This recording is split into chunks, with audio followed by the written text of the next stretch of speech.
Acción, tu revista mensual de cine y series, con los mejores estrenos de cine, fichas y reportajes coleccionables, series de televisión y 4 pósters todos los meses. Búscala en tu kiosco. Muy buenas amigos y seguidores del canal de Acción Cine. Un día más, un nuevo vídeo a la carta. En este caso, una película muy especial. Y nos la ha pedido nuestro amigo Jesús, a quien, a mi tocayo, le voy a dar las gracias en varias ocasiones antes de empezar con todo. La primera, la más importante, evidentemente, haber solicitado este vídeo a la revista Acción. Ya sabéis que por aquí abajo, en la descripción, tenéis las instrucciones para solicitarnos los vídeos. Es muy sencillo, está aquí abajo y seguramente durante el vídeo aparecerá algún faldón, algún banner por aquí que os remitirá de nuevo a las instrucciones. Así que ahí abajo, ya sabéis, en la descripción todos los datos. En segundo lugar, por supuesto, por haber confiado en mí para hacer este vídeo. Lo agradezco siempre de corazón porque somos varios en la redacción que nos encargamos de las videocríticas a la carta y siempre es un honor y un trabajo que nos tomamos con muchísima seriedad y dedicación hacer una de estas videocríticas.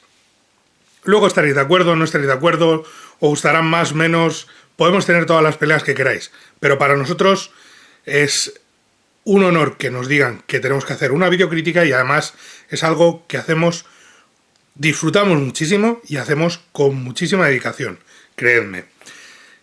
Y en tercer lugar, por supuesto, en este caso por hacerme ver una película que hacía tiempo que no veía, que me he dado cuenta de que no tengo en mi colección en Blu-ray y quiero y estoy buscando una edición curiosa y cuidada de la misma, que es una maravilla, que es una joya del cine. Es que es muy inclasificable, es un thriller, pero no es un thriller, es un drama, pero no es un drama, es una película de terror, pero no es una película de terror, pero tiene elementos terroríficos y al final da más miedo que cualquier película de terror. Es un drama psicológico, es un thriller erótico, es muchas cosas a la vez. Y es una película que supuso un paso adelante en la carrera de su director, que venía a hacer títulos muy importantes dentro del género fantástico, pero que aquí da un salto, no de calidad, porque siempre había sido brillante, sino de forma de contar las historias. No es justo llamarlo un paso a la madurez, porque creo que sería totalmente injusto hablar de eso, sino simplemente un cambio de tono. Olvidando en cierta medida, solo en cierta medida, el aspecto más sangriento de su cine, pero sin olvidar jamás su esencia, sus obsesiones, sus intereses y todo aquello de lo que le gusta hablar en su cine a David Cronenberg, porque estamos hablando de una película del canadiense David Cronenberg. Una de sus mejores películas, una de sus más recordadas películas, de sus más alabadas películas, una obra maestra, sin duda para mí, una joya del género, una joya del cine de género, pero ¿qué género es esta película? Y una película que agradezco a Jesús que me haya hecho volver a ver y que tenéis en Filmin, ¿vale? Yo la he podido ver, si no hubiera podido hacer este vídeo, ya sabéis que siempre lo decimos. Si la película, y ha pasado en una ocasión, y os lo recordamos, si la película no está en mi colección, que puede pasar, como es este caso, y no está disponible en alguna plataforma legal, no vamos a cometer el pecado de hacerlo de forma ilegal, o de forma legal, como queréis llamarlo. No vamos a acudir a otros medios, siempre de forma legal, concreta, directa y precisa. Y en este caso, la película la tenéis en Filmin, ¿vale? Así que, quien quiera verla, ya sabéis lo que tiene que hacer. Y además lo digo y lo recuerdo porque recordamos, y ya desde el principio, que esta videocrítica es una videocrítica con spoilers. Y como tal, si ustedes no la han visto, acudan a Filmin, vean la película y luego vengan, porque la videocrítica va a contener spoilers. Y en este caso hay un par de historias, un par de giros, que si yo no se los si ustedes no los conocen y yo se los destripo, pues luego la película va a perder su gracia. Así que por favor, desde el principio, muy señalado, si no han visto esta película, acudan a verla y luego acudan al vídeo. Estoy hablando, no sé si lo he mencionado ya, pero estoy hablando de Inseparables, una de las obras maestras de Cronenberg, una joya maravillosa del cine, una película que supuso una muestra más de que Jeremy Irons es un portento, no siempre aprovechado de la interpretación, capaz de enfrentarse a dos papeles, al papel de dos gemelos que son físicamente idénticos pero totalmente distintos en la forma de enfrentarse a la vida, y a ser capaz de que reconociésemos a cualquiera de los dos gemelos en cuanto apareciese un par de segundos en pantalla, ya sabíamos si era Elliot o Beverly o Beb. Así que esta película la tienen en Filmin, ya lo saben, es Inseparables, va con spoilers la crítica, si no la han visto, acudan a verla y luego volvemos y seguimos hablando de lo que esconde esta maravilla, esta bizarra película, esta historia. Yo creo que es, como muchas otras películas de las que hemos hablado, muy interpretable. No hay una sola forma de entender Inseparables. Creo que es una película que habla sobre el yo. Creo que es una película que habla en cierta medida sobre un tema que creo que interesa mucho a Cronenberg, que es el psicoanálisis y aquello del yo, el ello y el superyo. Creo que es una película que lo dice el propio tagline, que es aquello de dos cuerpos, dos mentes, una sola alma. Creo que tiene mucho que ver con algo de eso, con entender, con una de las claves del cine de Cronenberg, el principio de identidad. Todo aquello de la nueva carne, de esa perversión, muchas veces rocambolesca y muy poderosa visualmente a través del gore o de las imágenes más gráficas. Nos hemos encontrado películas muy brutales visualmente que hablan de eso, de la reconstrucción del ser humano a través de la ciencia y la tecnología. Lo hemos visto en La Mosca, estaba en parte en Scanners, está en Rabia, está en muchas de las películas de Cronenberg. Es el elemento de la nueva carne, que enlaza, creo, en cierta medida para mí, y esto es una opinión personal, dentro de ese género fantástico que surgió a finales de los 70, a finales de los 80, creo que encaja muy bien con, por ejemplo, con Clive Barker y los relatos de sangre, con Hellraiser, con todo aquello creo que encaja muy bien, y no tanto con la versión más clásica del cine de género de la época, que podría ser, por ejemplo, John Carpenter o Hopper o incluso Wes Craven con su cine y sus películas y su slasher, incluso La Cosa. A mí La Cosa me parece superior a todas las demás. Yo esta discusión la he tenido con mi compañero Miguel Juan Payán en alguna ocasión. Él siempre dice que él disfruta más de Carpenter, pero que es mejor Cronenberg. Yo no estoy de acuerdo. Creo que Carpenter es superior a Cronenberg. Sobre todo como director visual, ¿vale? Hay que tener en cuenta que no solo es el tema argumental y el tema narrativo y el tema, sino también hay un componente visual, y la forma de manejar Carpenter, el escope, de manejar la profundidad de campo, la fotografía, etcétera, me parece superior a Cronenberg, y creo que La Cosa es mejor que cualquier película de Cronenberg, por décimas o por centésimas si lo prefieren, porque esta película me parece tan buena o casi tan buena como pudiera ser La Cosa. Es una historia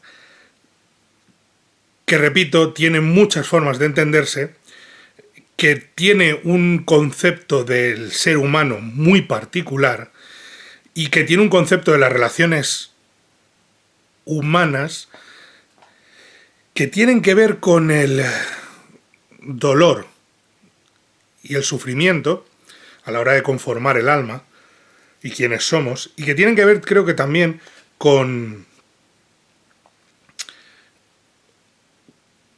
lo que es la pérdida, el sentimiento de pérdida. ¿Qué somos, qué perdemos, qué ganamos, cómo nos conformamos?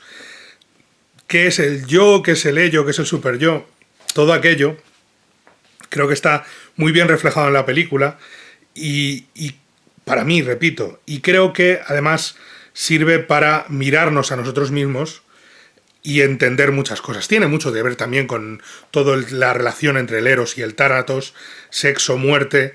Es muy importante dentro de la película porque hay varios personajes que definen sus relaciones a través del sexo.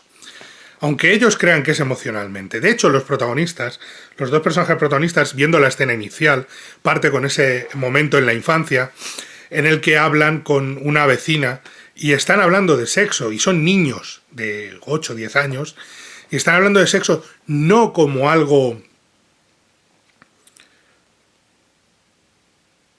intrigante, misterioso, sexual, sino con un análisis clínico. Por eso acaban convertidos en doctores, en ginecólogos, en una clínica de fertilidad que tienen propia.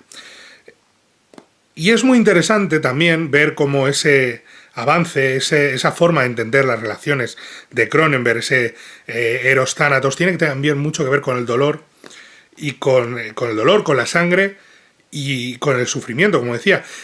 Y eso creo que lo que la entronca también con Berker y con los relatos de sangre o Hellraiser o todo eso. Creo que tiene mucho que ver con ese aspecto, y creo que tiene momentos que juegan mucho con, en este caso, con lo que el espectador imagina y no con lo que realmente está sucediendo. Se ve, por ejemplo, la escena en la escuela, cuando están aprendiendo, y han creado ese instrumento que parece un instrumento de tortura, aunque luego los utilizan como material médico y son brillantes y hacen que la escuela gane premios y dinero y se convierten en doctores reverenciados por la comunidad, pero pese a todo eso, tú ves los instrumentos y parecen instrumentos de tortura medievales. Parecen de la Inquisición, no parecen instrumental médico. De hecho, hay momentos en los que dices, ¿qué va a hacer con eso? Y la película ves que hay un momento en el que tiene esa relación de dolor y causar sufrimiento y de instrumento casi de tortura, física y psicológica, como se ve posteriormente. Los dos gemelos son Elliot y Beverly. Elliot es elegante, inteligente, los dos son muy inteligentes, elegante, sabe tratar a la gente, es lanzado, es decidido, es atractivo, tiene magnetismo, atrae a las mujeres, no hay ninguna mujer que se le resista, es un tipo que aprovecha su planta, su forma de hablar, de moverse, ese aire de que nada le importa para conseguir siempre lo que quiere. Y pese a ser un médico brillante también, como su hermano, está más interesado en los casos clínicos fríos directos que en la parte emocional, o incluso en el trabajo de campo. Es el que recibe los premios o el que se sube al escenario para dar discursos, mientras que Beverly es retraído, tímido, emotivo, se preocupa por la gente, no es tan frío, no es tan distante. Y entre los dos tiene una forma de funcionar, de relaciones, que es fantástica para ellos, que es como son totalmente indistinguibles el uno del otro. Elliot conquista mujeres y cuando se aburre de ellas se las pasa a Beverly. Como no pueden distinguir a uno del otro, Beverly se hace pasar por su hermano y así pueden tener relaciones sexuales, porque es un personaje demasiado retraído para hacerlo. Es manipulador, es un método frío, desalmado, misógino, evidentemente, porque trata a las mujeres como mercancías, literalmente. Y la película no hace apología de eso. Yo creo personalmente que hace justo apología de lo contrario, de dos personajes que están totalmente perdidos y que por eso acaban como acaban. Todo cambia cuando en su vida se cruza el personaje de Genevieve Bujold, que es una actriz que está rodando allí una miniserie y que empieza una relación con ambos, sin saberlo ella. Primero con Elliot y luego con Beverly. Pero mientras que Elliot piensa que fue una noche con una mujer con la que tampoco ha tenido mucha química, para Beverly ha sido una relación que le cambia la vida. Lo cual, mientras esa relación va creciendo, hace que los gemelos se distancien. Pero cuando ella descubra el engaño y conozca al otro gemelo y descubra que ha sido manipulada al principio, por mucho que él la quiera, pues romperá todo. Eso llevará al personaje de Beb al borde de la autodestrucción, adicto a las drogas, separándose, distanciándose cada vez más de su hermano, forzándose a intentar recuperar el amor de esta mujer, hasta que por fin lo consigue y logra algo de estabilidad, pero está demasiado metido en esa espiral de autodestrucción, siente demasiado las cosas, y acaba, cuando ella se marcha a hacer un trabajo fuera, acaba sintiendo que ella, acaba creyendo que ella le ha engañado, le ha puesto los cuernos con otra persona cuando es su asistente, y vuelve en esa espiral de autodestrucción, lo que hace que su hermano tome una decisión tan terrible como, en cierta medida, lógica, porque están unidos, son inseparables, son lo que el título original también dice, The Ringers, que son cuando hay dos objetos tan idénticos uno del otro que es imposible distinguirlos. Y toma la decisión de él también, para estar en sincronía con su hermano, para recuperar esa relación que tenían, que ha ido perdiéndose, meterse también en el mundo de la droga y empezar a tomar calmantes y estimulantes para sincronizar sus almas. Lo que produce el efecto inverso al deseado, y es que al final ambos, los papeles se invierten en la relación, la polaridad cambia y la relación entre ambos, Beb poco a poco va cogiendo confianza y va tomando el control y tiene que cuidar de Elliot, que poco a poco va perdiendo el control de la situación.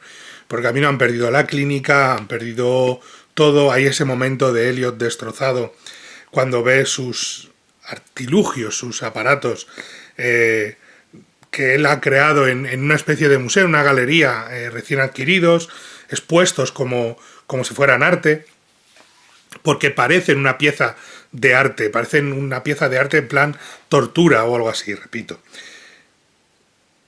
Y todo ello que le lleva a perder el control y a casi hacer daño a una paciente y a encontrarse los procedimientos quirúrgicos totalmente en una especie de éxtasis, de trance, donde peligra la vida de todo el mundo. Eso lleva a que los personajes acaben en un camino, en una espiral de destrucción, de autodestrucción, que lleva a que, pese el personaje de Bujold regresa e intenta recuperar la relación con Beb, Beb está demasiado dentro del agujero de la madriguera de conejo, pero Elliot le ha seguido allí y es en cierta medida incapaz de salir, lo que lleva a esa situación en la que ese bizarro final en el que en un éxtasis de drogas, en un momento de no sé casi cómo definirlo, no sé, casi parece un éxtasis religioso. Beverly acaba matando a Elliot, porque Elliot se lo pide, porque van a efectuar lo que ellos creían que debían haber hecho mucho tiempo, separarse, una operación para separar siameses. Ellos tenían un aparato para separar siameses en el útero, y de hecho cuenta una historia que creo que tiene mucho, que es una historia que tiene que ver con ellos, que es cuando esos siameses son separados y uno de ellos muere y el otro es incapaz de sobrevivir a ello, de haber perdido a su otra mitad, porque no eran dos personas, estaban unidos, eran una persona, aunque tuvieran dos cuerpos, aunque tuvieran dos mentes, era una sola alma, y eso es lo que le pasa a Beb y Elliot. Entonces, en ese éxtasis, en ese estupor de droga y de celebración, Beb acaba matando a Elliot, y poco después se descubre con el cadáver destripado de su hermano, de su gemelo, baja a llamar por teléfono desde una cabina, llama a la actriz, a su pareja, ella descuelga, pero él no habla con ella, simplemente se marcha, vuelve a la clínica a donde está su hermano y fallece en los brazos de su hermano. He leído por ahí en algún caso que puede ser por haber dejado las drogas, por el tema de no tomar droga y tal. Yo creo que es por lo que cuenta en la propia historia, de pena. Muere solo, muere al faltarle su otra mitad, al faltarle su otro yo, al faltar lo que él es. Solo está completo si está su hermano, si existe su hermano. No es que ellos utilicen a las mujeres. En el fondo lo que están haciendo es... porque no son dos personas, son una sola. Entonces, su relación con las mujeres es... Elliot es la parte física y Beb es la parte emocional. Y sin una no existe la otra. Y eso se ve en el momento en el que tienen ese baile sensual extraño con la novia de Elliot, con la novia oficial de Elliot. Y esa mujer que llega y ve y está Beverly para ducharse y tal, y llega ella semidesnuda y casi se le insinúa y le dice casi de ducharse juntos, y él dice, no, entra tú, ahora iré yo. Y él, ¿por qué? Porque él es la parte emocional, no la parte física. Con la parte física él tiene, a veces no es capaz de entenderlo, él disfruta evidentemente, y sobre todo en ese momento en el que está enamorado, porque él es el lazo emocional y su hermano es el lazo físico. Y en ese momento es cuando... Por eso digo que la película tiene también mucho de cómo entender quiénes somos realmente, qué somos realmente y qué es lo que compone el alma. Hay una escena que es reveladora y es la única escena realmente gore de la película. Realmente Cronenberg, que es cuando el sueño que tiene Elliot...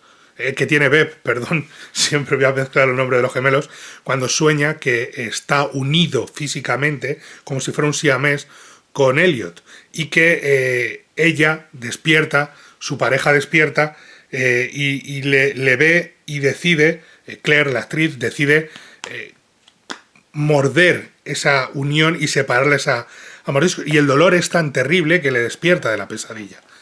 No puede aguantar ese dolor. Esa es la clave entre ellos dos. No puede aguantar la idea de la separación. La separación, la muerte de uno de ellos va a provocar la muerte del otro, porque no son dos, son uno. Y en perder la mitad de tu alma es perder el 100% de tu alma. Repito que esto es mi impresión, mi forma de entenderlo y de hablar de ello. Y de reflexionar sobre la película, porque ni yo tengo la verdad universal.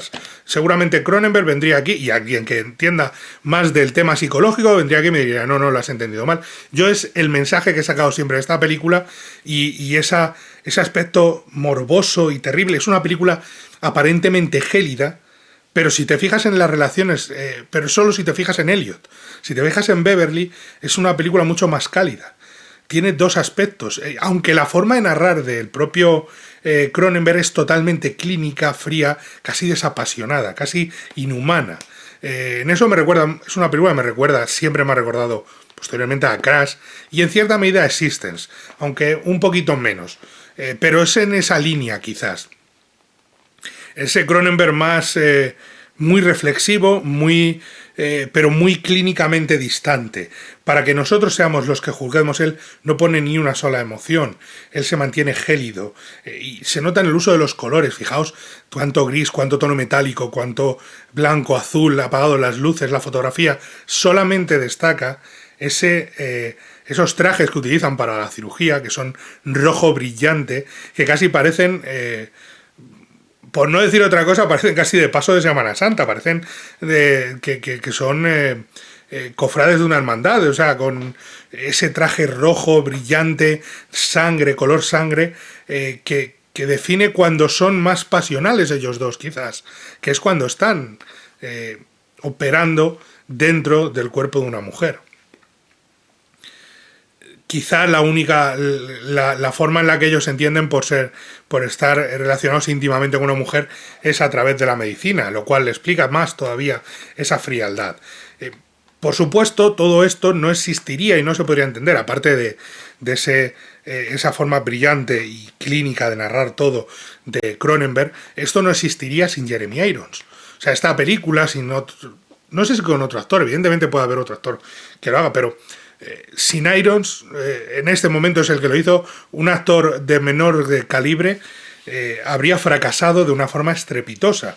No habría entendido jamás las distintas y pequeños matices, esos detalles minúsculos que diferencian a los dos personajes, que son físicamente idénticos, aunque, como dice Elliot posteriormente, él es un poco más alto, unos centímetros más alto. Son físicamente idénticos, pero la forma de andar, de moverse, hasta de mesarse el cabello. Normalmente el peinado se suele reconocer fácilmente, porque Elliot suele llevar el pelo repeinado, un poco el flequillo repeinado hacia atrás, con gomina. No muy exagerado, pero se suele notar, y Beverly suele llevar el flequillo sobre la cara. Lo cual hace que sean básicamente más fáciles de distinguir. De hecho, Beverly suele llevar gafas más a menudo. Elliot suele estar sin gafas más a menudo. Pero la actitud, el porte, la forma de moverse, la forma de hablar, la cadencia de las palabras. Beverly habla mucho más suave, más despacio, más sosegado incluso. No sosegado, no, más tímido, con menos peso en sus palabras. Sin embargo, su hermano, Elliot, es mucho más decidido, siempre el cuerpo echado hacia erguido totalmente, siempre habla con mucha más determinación, pero nunca de una forma fuerte. También tiene esa forma de hablar suave, casi como una serpiente engatusando a su víctima. Es un tipo que maneja muy bien las emociones ajenas, aunque no entienda las suyas propias, y por eso acaba como acaba. Pero Beverly y Elliot son distinguibles casi a primera vista en cuanto nos fijemos en 2 segundos en los detalles, gracias al trabajo de Jeremy Irons.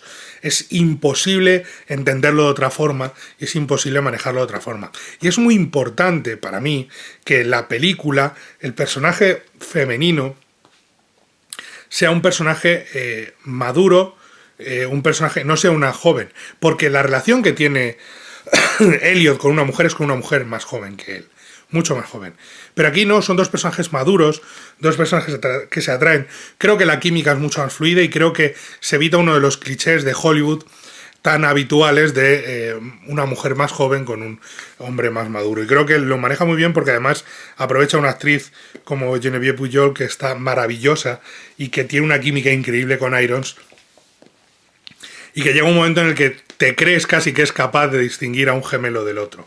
De nuevo, sin la química entre los 2 actores protagonistas, la película no tendría ni siquiera sentido y no aportaría absolutamente nada. De hecho, nos encontraríamos con 2 horas de vacío, de nada, de algo que no te importaría. Y si te importa, y si aprendes, y si la estudias, y si quieres entender de lo que te están hablando y analizarla y le das vueltas en la cabeza, es gracias a eso. Si la película produce terror, es por el comportamiento humano. Produce terror por el ansia de conocer y al mismo tiempo por el no descubrir qué somos, por el miedo a lo que tenemos dentro, por nuestros propios monstruos, nuestras propias pesadillas, y por, cuando acaba la película, por esa pregunta que te llevas de ¿quién soy yo realmente? Que es de lo que trata la película, ¿qué soy yo? Necesito también de esos aparatos, necesito de un doble, de una contrapartida para relacionarme con la gente, me vendría bien incluso. Todo eso son reflexiones a las que llegas a través de la película a posteriori, y mientras la estás viendo con un relato fascinante, con un ritmo muy tranquilo, muy sosegado. Si esperan una película llena de acción, explosiones y demás, no es su película, ya se lo voy diciendo. Si esperan Scanners, por hablar, o La Mosca, no es esa película de Cronenberg. Ya les digo que es mucho más sosegada, muchísimo más sosegada, es otra cosa, es otro género. Pero claro, tú la estás viendo y estás diciendo, no sé si en parte de aquí nace el thriller erótico de los 90, no sé si de aquí nace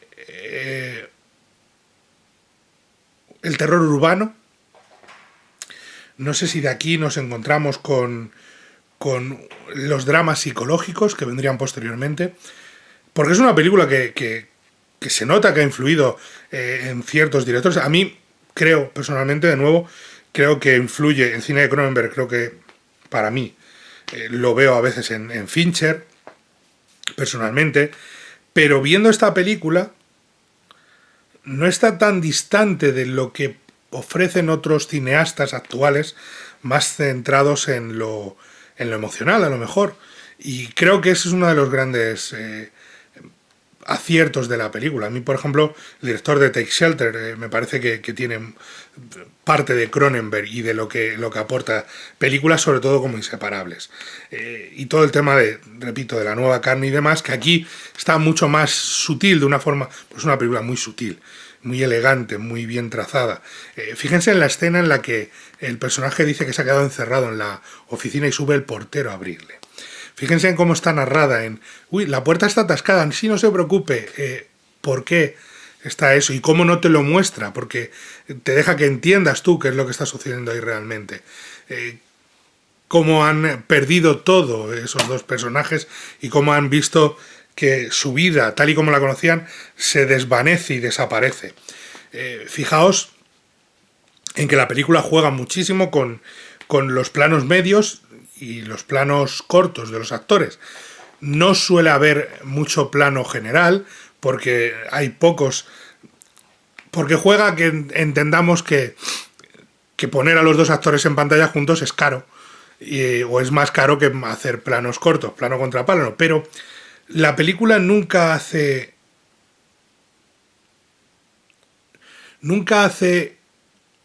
algo televisivo de ello. Fíjense en la inclinación de la cámara, en el ángulo. Fíjense cómo los personajes, cuando están descubriendo, los mira la cámara de abajo arriba, porque son la grandeza de los titanes. Y fíjense cómo poco a poco la cámara va evolucionando y va poniéndose primero a la altura de ellos muchas veces, y luego los mira desde arriba abajo, como un dios juzgando a sus criaturas. Salvo en el momento en el que va a llamar a la cabina, por ejemplo. Fíjense en eso, porque la angulación es muy importante para nuestra percepción de los personajes. Cuando Beverly mata a su hermano, Beverly se convierte en un gigante para nosotros. Ha dado el paso de algo que creíamos que era imposible. ¿Por qué lo ha hecho? Pero luego, cuando está en los brazos de su hermano para morir, ya no es así. Es un niño asustado y perdido. Tiene mucho que ver con eso la película, y por eso es tan importante cómo encuadra esos planos contra planos, esas miradas, esos cruces entre los actores, ese uso el doble de luces que seguramente se enfrentaba a Jeremy Irons para darle la réplica cuando rodaba uno u otro personaje. Todo eso es muy importante porque no hay ningún descuadre en la película, funciona a las mil maravillas y además nos transmite ciertas sensaciones a lo largo del desarrollo de los personajes. Simplemente una auténtica maravilla de película. Como he dicho desde el principio, para mí es una película de 5 estrellas, querido amigo Jesús. Me parece que, querido tocayo, que es una auténtica joya de cine no convencional, no es algo muy habitual, no es el tipo de cine que vende Hollywood, ni el tipo de cine que le gusta a Hollywood hacer. Es una película mucho más compleja muchas veces, evidentemente esto es un blockbuster, es una película muy inteligente, quizás peque de ser demasiado inteligente para su propio beneficio, de ser demasiado hermética, es el único pero que se le puede echar, pero sobre todo es una película profunda, reflexiva, maravillosa, bellísima, y con un Jeremy Irons que hace uno de los papeles más grandes de la época, y que no debe olvidarse, porque muchas veces entre papeles raros, películas menores y cosas así, se nos olvida que Jeremy Irons es uno de los mejores actores que tenemos y que como tal debe ser recordado, aunque a veces nos acordemos de él por ser el último mayordomo de Batman o por haber sido el villano de La Jungla de Cristal 3. No es solo eso. Su trabajo con Cronenberg es memorable y aquí lo demuestra. Así que muchísimas gracias, querido amigo Jesús, por habernos solicitado esta videocrítica una vez más y por haberme hecho la película. Ya saben, la tenéis en Filmin. Y poco más que añadir. Recordaros que podéis comprar la revista en el kiosco cuando queráis, que estamos con ese especial año 70, con esa portada del Padrino, otra de las grandes películas de la historia. Sí, El Padrino es una de las mejores películas de la historia, si no la mejor, y una de las mejores de los 70, creo que ha quedado la número 1 por parte de toda la relación y todo el mundo, es cualquier cosa menos sobrevalorada, lo siento. Y poco más que añadir, le dais al like, os suscribís, nos contáis lo que queráis, la revista en el kiosco, donde vais a poder leernos a todos, a mí y a mis compañeros. Y nada más, nos vemos en la próxima. Adiós. Acción, tu revista mensual de cine y series, con los mejores estrenos de cine, fichas y reportajes coleccionables, series de televisión y 4 pósters todos los meses. Búscala en tu kiosco.